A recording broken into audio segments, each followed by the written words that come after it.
This is the Boys Gen V podcast from TV Podcast Industries, and we're talking about Gen V, Season 2, Episode 3, H is for Human.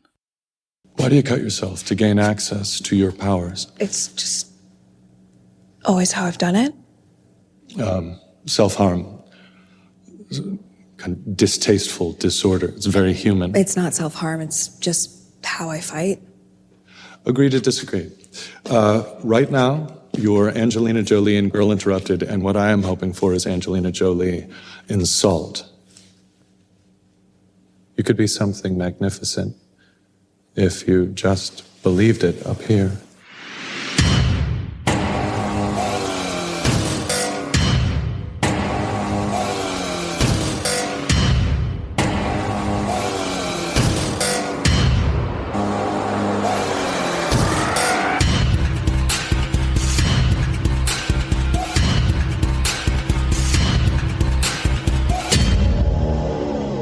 Welcome back, boys and girls, to the Gen V podcast on TV Podcast Industries. I am one of your hosts, Chris. I am your other host, Derek. Welcome back. Yes, welcome back. You're just the two of us again. Our lovable third host is back in his alma mater, doing all of the Gen V debaucherous things that you can do in a college. Yes. For old time's sake. Yeah, hopefully he's not hanging out in some weird gladiator murder class, but... Well, maybe. We don't know what they do over there. Maybe it is. But some might say that all of a university is a arena-style murder class. Maybe. But, especially in Oxford, yeah. Yes, exactly. I wasn't going to dox where he was, but sure. Yeah, that works too.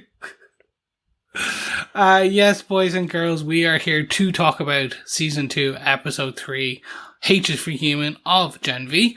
It is a particularly interesting, a particularly poignant episode, especially as we start to learn a few things about Odessa, our central character, Moreau, and her background. And just the fun and games that is this universe. Just continuing to do things where I'm like, oh, you went there. Oh my God, you just showed that. Interesting. Absolutely. Cool. Yeah. And I will steal something from Derek because he said it last episode, and now I'm even further in agreement, which is Emma continues to be just the greatest thing about it. She's great. Yes. The chase scene alone in the boys' locker room, just her delivery, the actress's delivery of the lines, the looks, the raised eyebrows, and the well done. Absolutely. That scene, just that 30 seconds is just the episode. Absolutely. It's just so considering she's the shrinking character, one of the guys in the locker room goes, "There's nothing shrinking around here." It's just great. It's a hilarious scene. Yes, very good, very good. Just a reminder, if this is your first time joining us for the Gen V podcast, pop on over to our website at tvpodcastindustries.com, where you can subscribe on any bloody podcast player over there to our boys podcast or our main podcast, TV Podcast Industries. We also want to hear from you. Email us to feedback at tvpodcastindustries.com with your thoughts, or pop on over to our Facebook group at facebook.com/groups/TV Podcast Industries, and you can leave your thoughts on any of the spoiler posts over there for each of the episodes of The Boys as they come out each week.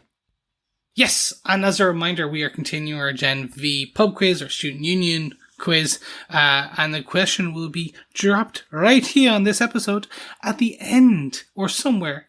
Well, it's at the end. I'm going to spoil it for you. Just at the end of our discussion, we're going to give and head on over to the pub quiz. So gather together all the answers to 8 questions, and at the end of the season, email them to feedback at tvpodcastindustries.com to be in a chance of getting your hands on some Gen V goodies. Absolutely. And you can also pop on over to our website in case you do miss the question. I don't feel as bad about this anymore because all the episodes are transcribed now, so you can actually just search and find the question if you want to find the question. Yeah. But listen along to the podcast so you can hear our thoughts on the episode as well. We enjoy talking about it.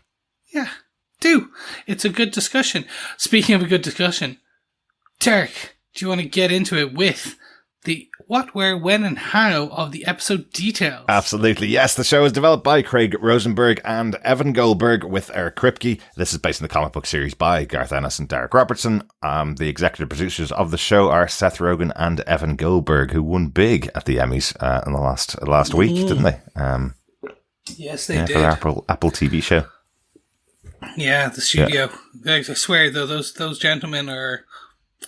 They are delivering on so many avenues. They're like Brett Goldstein, where they're not just a threat on a comedic actor. Mm-hmm. They've got some kind of drama chops. They're writing some amazing shows. And I did the usual thing when I saw that they'd won, that they were getting nominated for so many awards for the Emmys. I did the usual thing. I was like, oh yeah, well, of course, it's a show about making TV shows and making movies. So of course this is going to win big. And then I watched a couple of episodes of it and could not stop laughing. It is very, very funny, very well observed. So there's a couple of great moments, and I go check out at least the first couple of episodes of the studio if you have access to Apple TV, which I did for one weekend. So I was able to watch a couple of Apple TV shows, which generally is kind of my blind spot in TV. And never watch anything on Apple TV. It just goes in and out of one ear when somebody tells me that something's on Apple TV.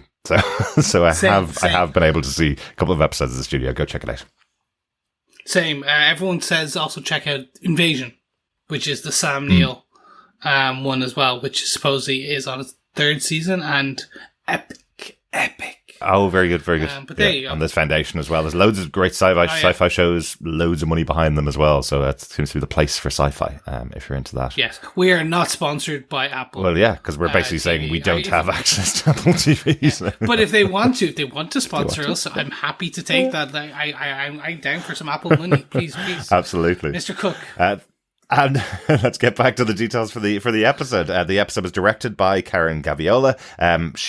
This is the first Gen V episode that Karen's directed, but she did direct 2 episodes of The Boys in season 4 as well. So basically came over from season 4 and went straight into Gen V, which is kind of cool.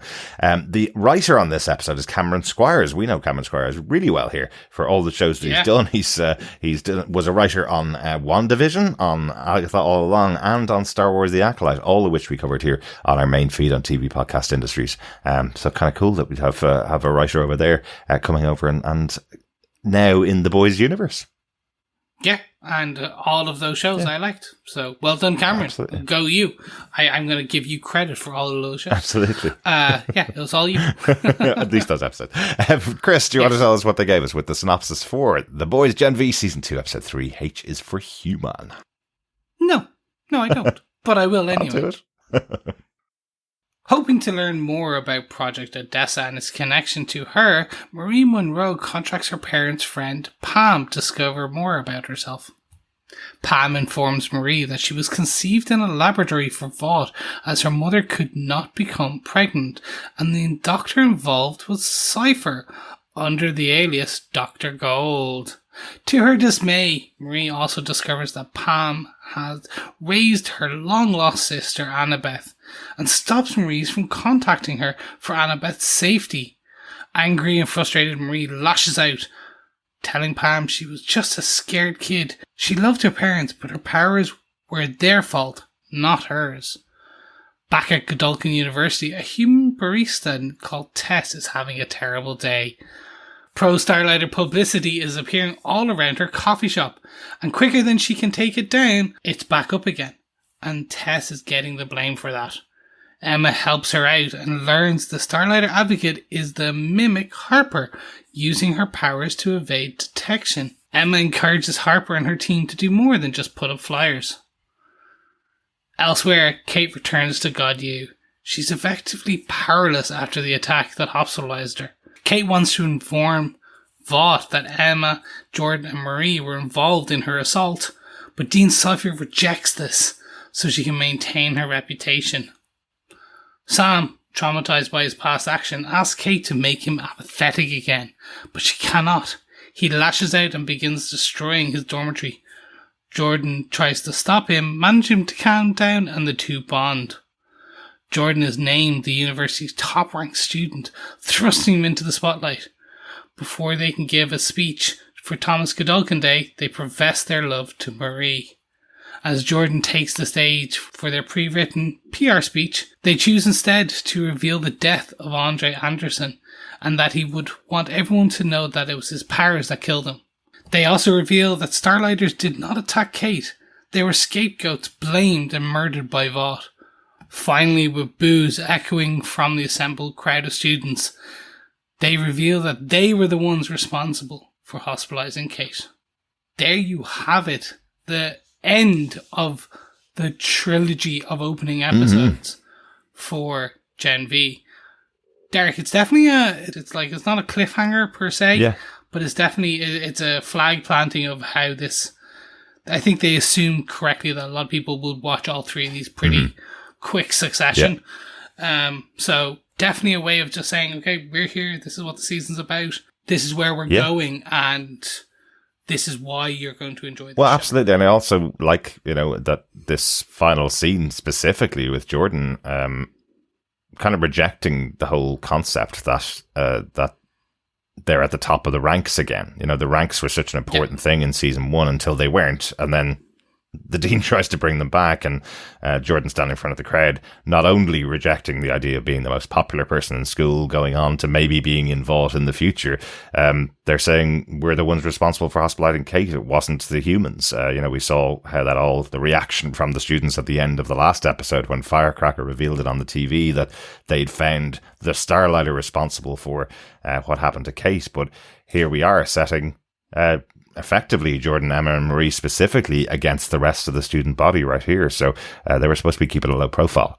Not going to happen after the end of this episode. No. So while it may not be a cliffhanger, I have no idea how that's going to play into the rest of the season. So I'm really looking forward to what does happen in episode 4 directly off that. No, definitely. I think it's going to be a lot to discuss. But with all that said and done, let's head off to our most interesting, our minor, major and medium moments for this episode.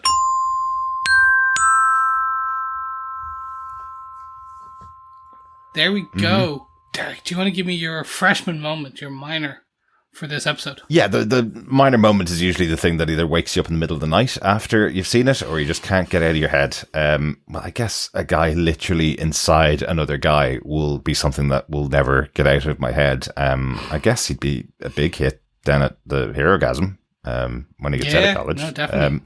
I was trying to work out, is this the same guy that's chugging the beer up his ass in the first episode?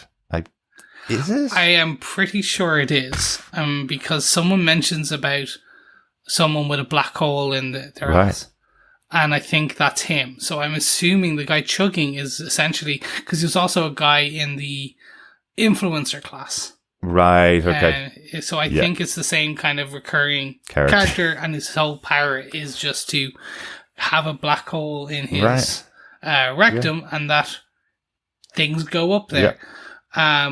In this case, the full body of another shoot. Yeah. Minus the head. Yeah, and he's in his dorm room when Sam knocks in the wall. Yeah. It's definitely it's a thing that will forever stay, and you know, there's going to be a porn parody of that. Maybe there wasn't a porn parody of last season or of The Boys when this happened. Something similar happened in that, thankfully. But yeah, pretty shocking, and I think it's just how unfazed the dude is when the wall breaks in. It's like, someone's broken through your wall, as if. This kind of stuff happens every day, so it's just how unfazed he is. That's probably what's going to stay in my mind, I think. Yep. Chris, no, what about yourself? What's your freshman moment from the episode? Mine's just the douchey X-ray security guard on the human only. You bring the fun, I bring the horrible.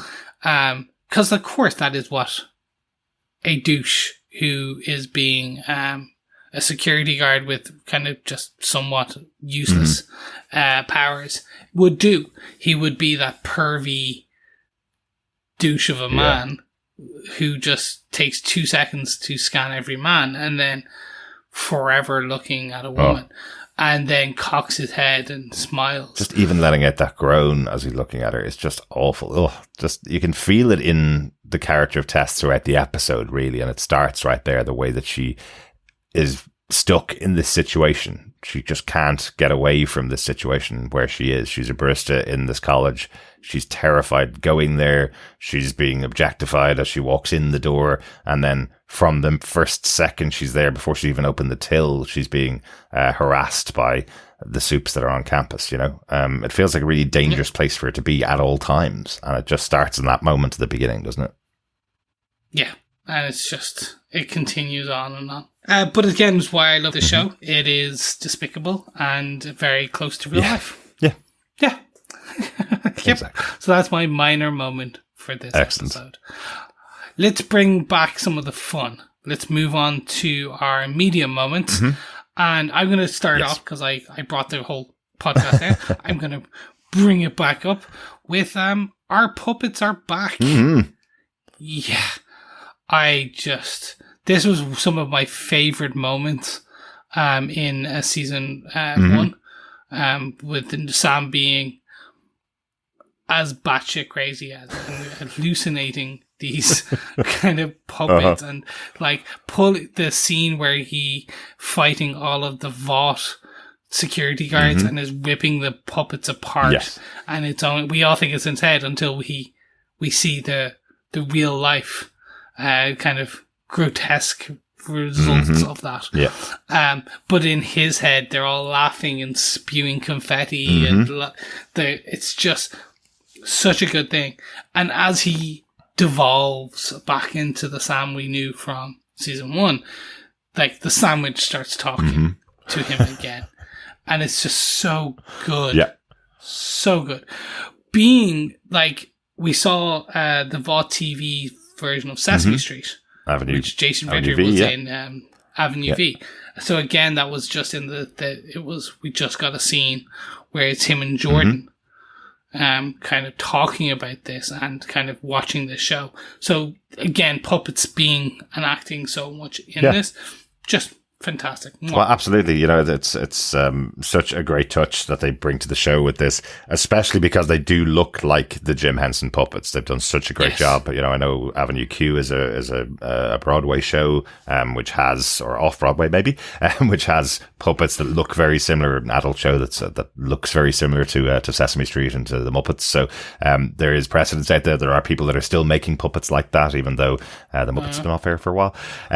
But it's kind of a cool idea to have this character looking at all the things around him, you know, having the rubbish bin or the garbage can, as Americans would say, turning into a puppet and giving out to him. I also love the son turning into a Muppet as well and spouting the most ridiculous stuff, you know, about vaccines not working and about the earth being flat and stuff. You're going, this is the son. Why is it telling all these weird lies to Sam? But it's a great use of it. And yes, as you say, the calming influence comes in after a bit of fighting when he freaks out and breaks into the room next door. Jordan comes in, calms him down, and then they go back to smoke a bowl, I guess, and watch some of Avenue V on TV. So hey, again, it's college. This is the exactly kind of stuff that happens. So, but it's nice to see that while Sam isn't been redeemed just yet, I kind of like a moment like that where, Jordan and himself fight, and then Jordan says to him, right, you just need to stop stressing out about everything. You know, your brother died. If your brother saw you like this, he'd probably come back and kill you.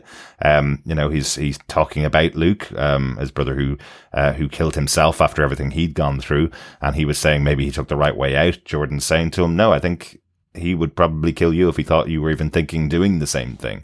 And they calm each other down. There's no superpower needed there. I really like that that's how this moment ends. You know, he's freaking out completely. The puppets are back. He thinks everything's going bad. He wants Kate to cure him. Kate can't do anything right now. And it's Jordan that does it. Yeah, your friendly neighborhood weed dealer. And yes, that too. That may have caused the schism in his personality in the first place, slightly. Unfortunately. But yeah, I'd say the torture at the hands of Vought probably could have done that too. But I do love a puppet moment in these episodes, definitely. And we're only going to get more. That's the thing. They've started it so early. They're going to continue, and it will devolve into something ludicrous and fantastic. At the same time. Absolutely.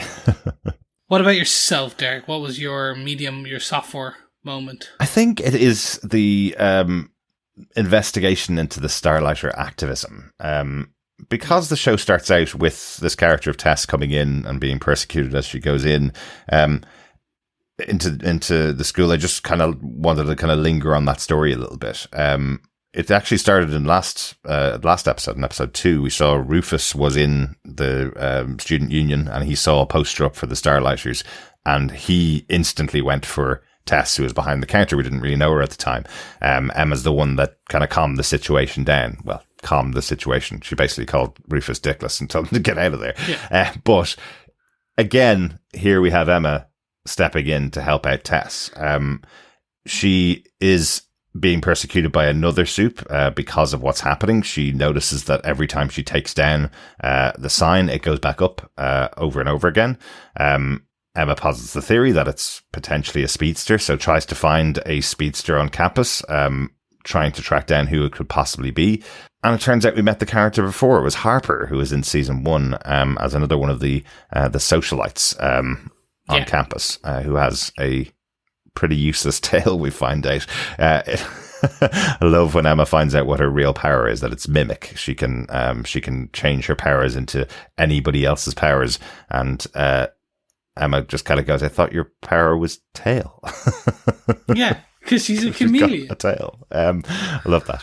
A very, very funny moment. But effectively, this is there's another reason I wanted to pick this out, and I'll talk to you about it in a second. But this is Emma doing the investigation. Funny scenes. We talked about the scene when she goes into the shower room and sees all the naked guys in there. Just again, the reactions of Emma are hilarious. But she eventually tracks down this sect on campus who are people that support Starlight. They're not Team Homelander, let's say. And all they're doing is putting pamphlets out there.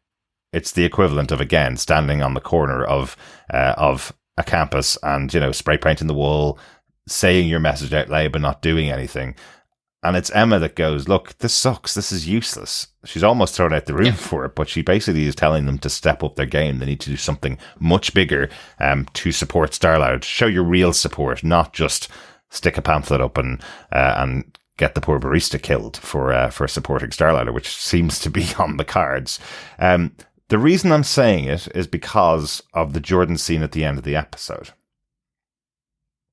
I didn't time it to see how long the scene is, but Jordan getting up on stage, using the powers to change from one version of themselves to the other version of themselves, and the other version of themselves basically revealing everything that's happened, throwing away the PR statement, revealing that they're the ones that attacked Kate, that the Starlighters were persecuted by Vought and murdered by them, seems like a stepped up version of the game of the Starlighters, doesn't it?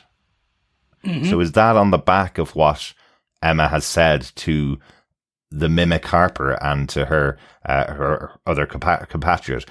Is this Harper that has taken the powers of Jordan to be able to move back and forth between the two sides of themselves on stage? Have they replaced Jordan effectively? It's a good theory. I do like that. And then suddenly the start of the next episode will be she's on stage too long and it comes back out to be Harper. And they run away, something like that. Hey, that I like that. I do like that. The only piece I think that I want to say discredits, but that goes against is the basically Jordan and Marie scene where Jordan professes their love and then goes on stage. Yeah. So that's the only bit. As I say, I didn't time it. So just wondering, possible? No, it's a good one, and it is like I think there's something else. I think Emma is going to be one of the standouts. I think Emma will, between Emma and I think it's going to be Team Jordan and Marie, and then Emma and Polarity. I think that's our kind of buddy cops for this season, with mingling in between. But I think Emma will be she's not as directly tied, and she is a bit more vulnerable than Marie and Jordan. So I think they will be the more direct force. And I think Emma and Polarity will be this behind the scenes where I think Emma will use these Starlighters. I was going to say Lamplighters, but Starlighters. Yeah. They're two very different characters. As a distraction when they need to get something in the next episode or the next episode after. Because she is right. They it is such a very student form of protest. We're gonna march around our campus and we're gonna hand out leaflets and we'll change the hearts and minds. That doesn't work. Well, it's worse than that in this case, because it's not even a leaflet. It's just the words written on it, and they keep replacing it over and over and over again, which is actually quite irritating. In a place which is causing trouble for a human. Like, they're causing problems. They're not solving anything at all, and they're not providing any information. There's no let's meet in a certain location and discuss plans to do anything, and they're painting stuff on walls. None of these things will ever lead to any changing of minds or ideas. So that's why I was wondering, is there something behind what happens with Jordan? Has Emma encouraged them to do something and they've gone way the other side and done something really, really bad here? Probably not, but I just thought it might be interesting to think about. But yes, I think they may come back. I wonder if they will be part of the expanded group again. People that support Starlight all banding together on this campus could be a good connection at the end of the series when we see what happens with Starlight, when it goes into the next season of The Boys, because she's all alone, remember? Do you think we get a kind of like Avengers, Captain America Civil War style scene where you have the Starlighters and the Homelanders of Godolphin going and charging against towards each other? I think, you could blow a bit of budget in that last scene and just have two groups running at each other, and you get that very visual bang for your buck. It would be really nice, but that would take a lot between now and the end of the season to convince any of the other students to become Starlighters. Feels like Vought News has gotten their claws into every single student here, and Homelander's gotten his claws into almost every student here, and turned them into people that believe that anything the humans say or Starlight says is absolute lies.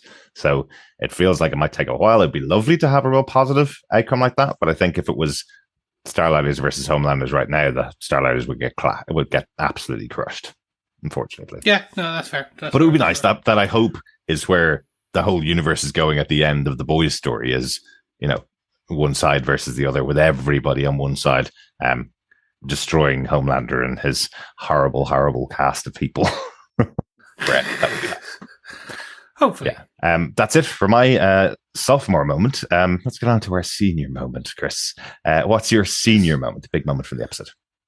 My major moment is Kate. Kate being back. Kate fully missing a below the elbow arm, and having a prosthetic, having her skull fractured, that we can see that it is stapled back together. And potentially the most interesting part is, we knew from last episode her powers were fritzing, kind of, because she did end up unknowingly killing the nurse and another nurse. Well, and more, even right at the end of the episode, more, actually, the Dean walks in, doesn't he? And the whole room is just full of dead bodies, basically. So, yeah. Yeah. But then we learn in this episode from Cipher and Kate talking that she is considered essentially useless because her powers are on the fritz. They're gone. She can't use them. She can't push. And she can't hear the thoughts of anyone else right now. So, as Dean Cipher says, you're only as good as your powers, and you're only as good as how powerful your powers are. And right now she's useless. So he calls her bluff about going to Vought. Kate is now, I can see, becoming even for this. It can be the turning point, if you will. I think this is where she goes full evil. I think this is what fully causes her to become that Homelander kind of Vought puppet, if you will. Because I think her whole thing was, I got my friends out, so I want them to be safe. They were that's how she saw it. And she just sided with Vought because that's how her whole family issues, and the tragic backstory that we learned about her in season 1. Yeah. And they've done bad things. Her and Sam have done bad things. But she, up until the end of episode 1 of season 2, she was under the delusion that they were doing the right thing. She was doing the right thing. She wanted her friend safe, and that's what she did. So yeah, the actress Maddie Phillips is really delivering the evil, if you will. She's bringing the baddie to this. Like, if you think of Evelyn or Evil Lynn from He-Man, Master Universe, it's that kind of character. Interesting. That's the way I see it. And that's a callback, Chris. Yeah, I told you. It's a good one. I didn't think you were even born when He-Man was on. I know you were. I'm only joking, Chris. Yeah. The grey hair gives it away. I just think this is the turning point for the character. And how far and how deep they're willing to take this character is going to be the interesting thing. Yeah. And maybe I'm wrong. Maybe this is the point where she goes a bit further down and then they redeem her. But I think redeeming her and redeeming Sam, I feel that's just almost too much redemption for the story. Maybe. I think now, I have always professed that the writers of these shows know so much more than I do because they zig when I would have zagged. Yeah. See, I brought it back. It's been a while. It's been a while. It's been a while. And I think that's going to be... They do it so much better, and I think that they'll know what to do with this character. They've shown in the last season. They knew the right things to do with these kind of Gen V characters who can kind of hold these dual identities. Yeah. But let's see. I think that's going to be the thing, what they do with the character. Because it does feel like even by the end of the last season, despite how far it went afterwards when she was working with Vought in The Boys season 4, it did feel like there were moments with Kate where she was a victim. She was being used by everybody around her. And again, the start of the season was a real surprise to find her bringing the rest of the characters back to the campus of Galju and saying, I did everything I did to try and keep us together and try and keep us safe. That was her opinion and what she believed. And now here she is being told by the Dean that effectively Homelander will come here and kill you if he finds out that you can't do what he needs you to do. So she's being put on the back foot. She's being told that unless she gets her powers back, she will be useless to everybody else around her. So maybe when she does get her powers back, she will go a bit more evil. Yeah. Yeah. Interesting. I think so. I think that's where they'll take it. What about yourself, Derek? What's your senior moment? I think we need to talk about Pam and the investigation that Marie goes on in the episode, because it's quite a massive moment. The last episode ended with the reveal that Marie is Odessa, and you're kind of going, what I kind of love about it having 3 episodes is the end of the last episode, it was kind of, okay, then. I don't know what that means. So we're still kind of in that situation. We still don't really know what Odessa is, but it's been confirmed that Marie is Odessa, and we have quite a big change to everything that she knows.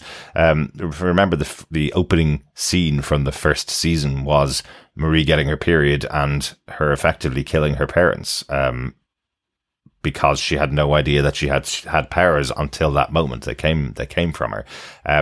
She goes back to visit an old friend of the family, person that she used to call Auntie Pam, who was there at her birth in photographs that she has, and photographs that were in the file that Emma got from the stash of Thomas Godolphin, and learns a bit more about her history. Learns that actually it turns out that she is effectively created by Vought. In a test tube, similar to Homelander, as you had mentioned before, Chris. Very similar to Homelander, that she was created in a lab and given to her parents, which is a bit different than she'd known. Yeah, I suppose the big revelation, well, one of the big revelations is that up to this point, in this universe, we have always been led to believe that essentially the babies were given in utero compound V or some variation of that. But here we are, and it was always that the parents were given money to be kind of injected and have their children be kind of injected with compound V and see what happens. Yeah. What we learn here is that actually Project Odessa, or this variation of it, was that the doctor was performing IVF, in virtual fertilization, to help people who couldn't have a kid have children. It just so happened that was a Vought project, and one of the parts of that was that they had to have compound V as part of the IVF. Yes. So it's the IV Project V. Well, there you go. Compound V. IVF, yes. So that's an interesting, because that is a huge revelation, not just to us. There's also other ways of doing it, but it's also a revelation to herself, because she has always believed that, like, ever since it came out in the boys, that people were given money to have their children injected with compound V, or in the way that it is. That's not the case for her. Yes. Her parents just wanted a kid. So there's that really nice... Oh, that's a nice thing to have. Yeah, and one of the other big reveals that's here is that Dean Cipher, previously known as Doc Gold, was at her birth, was there. Yes. It's in all the photographs that Pam has kept of her mom and dad from the day she was born. So that's another bit of a surprise that the Dean was there, isn't it? So, Godolkin, Gold, Doctor, like, I'm more and more convinced there is a direct tie, and that it is a son, or he is Godolkin, or like some variation of that. Maybe Godolkin was just a bit too German and absolutely Jewish or something like that, and they're like, much like when certain Germans and Jewish Germans came over from Germany, they changed their name to a anglicized, Americanized variation. We could hear Dr.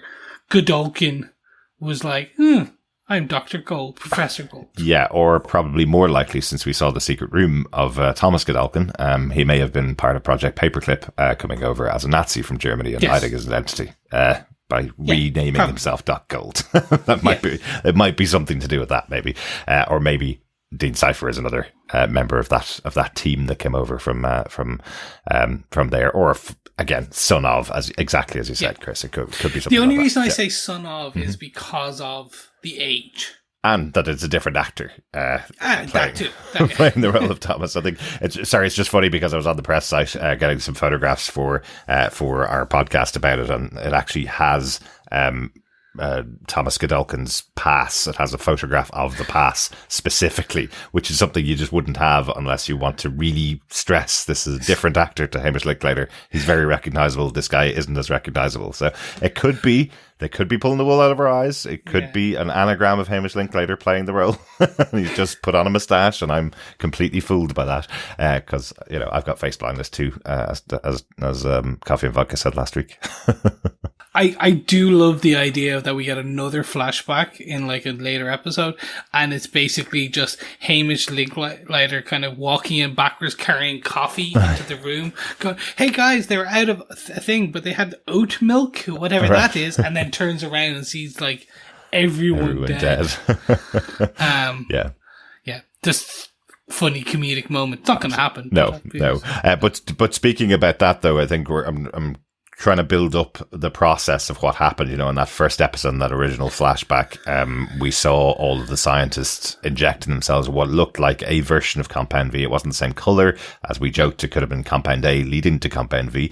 But it seems like it's gotten to the point where they're testing the possibility of creating soups from birth by incorporating Compound V in the IVF process, as you said, Chris. Yeah. So this might be the reason why it didn't work back then, was because full-grown adults taking Compound V makes them explode because their bodies aren't born with it inside before the superpowers develop. But that would kind of stand against that theory that we had back in episode 1, that the reason why Marie has the powers that she has is because her body grew with this inside her blood, and that's now her body has been built to be able to sustain that power.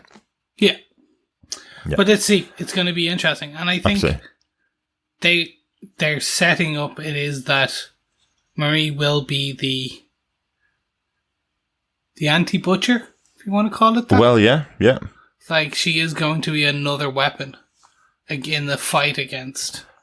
Well, yeah, don't they even say that the Project Odessa is called a weapon as well? So, yeah, it's interesting, isn't it? I'm thinking, that the piece that we saw here with the gladiator murder class, they're talking about training up heroes as soldiers, or training up the students as soldiers here. An interesting line from, especially given your comment earlier on about whether we'll see Homelanders versus Starlighters on the school campus, the comment from Cipher saying that last time saying that they aren't students, they're soldiers, and this time saying that Supes are outnumbered on this planet, but humans are so disorganized, that's the reason why they're winning. But if the humans ever get organized, that will be the end of Supes. So very interesting. So he's trying to get organized before humans get organized.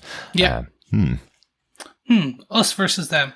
And that us versus them mentality and that hate and that fear runs over back into Marie's storyline, which is the bit that we find Annabeth had been living with Pam, which is because obviously that is why Marie didn't go back for the other characters. She basically, she wanted to find Annabeth. She wanted to make sure her sister was safe.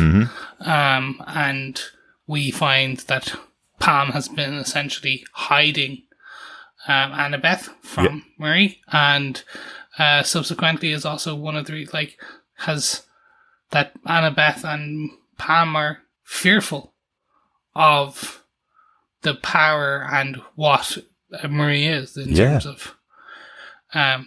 Do we think Annabeth has powers? I don't. She says that she was the miracle, so she was the conceived naturally. But do we believe that? Do we think that there might have been another Odessa baby that just wasn't told? Is there it's an interesting thing now that we're seeing that there was an IVF creation. Yeah, it's an interesting one. I don't know. I'm sure you've experienced something similar to this, Chris.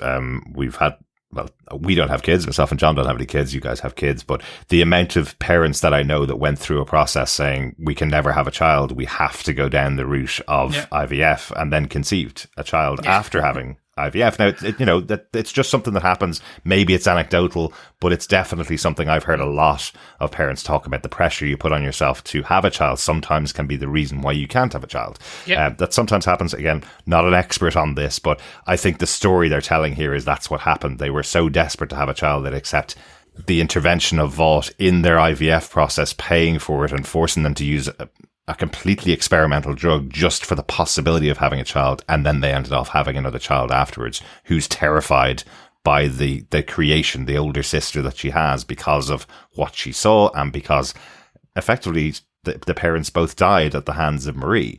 I love Marie's reaction to the idea that that Pam is still telling her sister not to be in contact with her. She's afraid of her, when she's saying to her, all I was a young girl who had a period. This is not my fault. I love my parents, but this is their fault. This is the decision they made and shouldn't have any impact on me, but I have to live with the consequences. You know, I'm the victim. Don't tell my sister that it's me, that it's my fault. Tell her I'm here for her, So I love that moment. I love the drama in that storyline. And I think, while there's infinite stories in this infinite world, the story of a sister being another superpower character, that's already been done in this show. So I think they probably will not do that. Hopefully we'll have some reuniting of Annabeth and Marie in future. Maybe Annabeth will take Compound V at some point, because that's on the table for everybody. But I think they probably will leave her as the human, and Marie wanting to protect her in future. Yeah, especially in the Supes versus humans. That's a good one. Yeah, that makes sense. That's what I think. Yeah, but I'm always known to be wrong many times, and we have almost 1,000 episodes to prove how wrong I can be. Not as much as me. I throw stuff at the wall and not much of it sticks. But it's good for the discussion, Chris. That's the point, right? Exactly. Should we any notes as we finish up our major moments? Do you have any notes that you want to kind of highlight? Just a couple of little bits and pieces from the episode that we couldn't really fit within our structure or within points. In Jordan's speech, the line comes back, and I kind of want to mention the character of Cheryl in almost every episode, the Be Pure lady. She's got 2 lines in this episode. One where she mentions that she's the one that wrote the pure speech for Jordan, and worked in the word transtastic in there. Would they be happy enough to say that on stage? And just after admonishing Jordan for not transforming when a fan asked them to, Jordan of course says, yeah, but just the discomfort on their face when they're reading out, "We are all assigned awesome at birth. It's transtastic." It's just horrible. It's again one of the uncomfortable moments watching the boys, hearing some of the things that that some of these characters do. The other one was when Cheryl is bringing Kate back through the college, showing her that Tom Skadolkin Day is coming up, and says, it's a day for celebration, for the school to get together. It's also the day for some people to get deflowered by the deep. In fact, it happened over on that bench over there, where she's saying effectively she got deflowered by the deep. Just a hilarious character who I really have loved in every episode. Yeah, no, I absolutely I do have one more quick note, just because Sam freaks out and throws everything around his dorm room, throws something through the wall, and is able to go out through that wall and out through the front windows. Just calling back to a theory that we had back in season 1. When Sam's breaking through all of the walls, and he kicks something through the front door of his room, kicks through a wall into the neighboring guy's room, and goes out through the window next door in the fight with Jordan. We had a theory back in season 1 that each of those dorm rooms, the set direction for it was that they were cells, and they looked like cells, that they could be put into lockdown at any stage. I guess that's not the case, because they don't go into lockdown at any point when this soup is smashing through walls and doors. Yeah. So I guess we were wrong with that idea. We were, but I will note the door that gets smashed when he does that is like a super thick, safe level door. It is. Yep. It is just... It's like a fire door, basically. It is, a massive fire door. But he also goes through a wall, and it just feels like we were expecting, loads of things to come down at all sides and trap them in, like Homelander in his cell. There are cells built that contain soups, and we thought that Godolphin University, every single dorm room was one of those cells in case something happened. So, but that's not the case. There you go. There you go. With all that being said and done, should we wrap up? And I will ask you, Derek, did you enjoy this episode of Gen V, episode 3? H is for human. I really enjoyed this arc, all 3 episodes. I think it's just great to have the character in this position. I thought, I was surprised at the beginning of the first episode how they all got back to college. By the second episode, I was surprised that Marie was there with everybody forgetting what was happening. This episode surprised again by the revelation that she is Project Odessa, the weapon.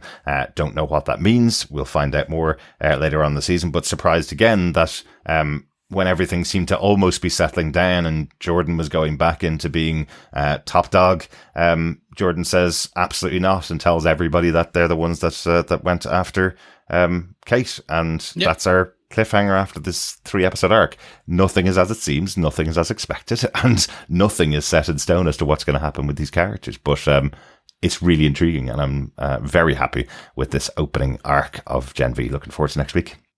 Yourself, Chris? Very much like you.